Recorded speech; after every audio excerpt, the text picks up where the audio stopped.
नमस्कार, मी अश्विन बापट. आपण बघताय 10च्या बातम्या एबीपी माझावर. बुलेटिनच्या सुरुवातीला बातमी येते मुंबईच्या गोरेगावमधल्या म्युझिक कॉन्सर्ट संदर्भात. मुंबईच्या गोरेगावमध्ये नेस्को सेंटरमध्ये झालेली म्युझिक कॉन्सर्ट ही रेव पार्टी होती का, अशी चर्चा आता सगळीकडेच रंगली आहे. कॉन्सर्टचं ऑफ रेकॉर्ड प्रमोशन हे रेव पार्टी असंच झालं अशी सूत्रांची माहिती आहे. कॉन्सर्टनंतर अर्धनग्न अवस्थेत बेभान तरुणांनी गोंधळ घातल्याचं समोर आलं. तर तरुणांच्या गाड्यांच्या टपावर नाचतानाचा व्हिडिओ व्हायरल झालाय. ड्रग्सच्या अतिसेवनामुळे 2 जणांचा मृत्यू झाल्यानंतर अनेक धक्कादायक प्रकार आता समोर येत आहेत. या कॉन्सर्टसाठी तब्बल 3 लाखापर्यंतचे पास खरेदी करण्यात आल्याचं समोर आलं.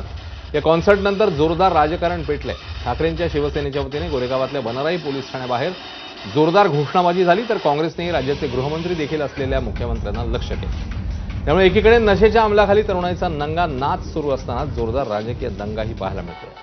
मात्र यामध्ये ड्रग्सच्या वाढत्या विळख्याला कसं रोखायचं हा मुद्दा बाजूला पडता कामा नये.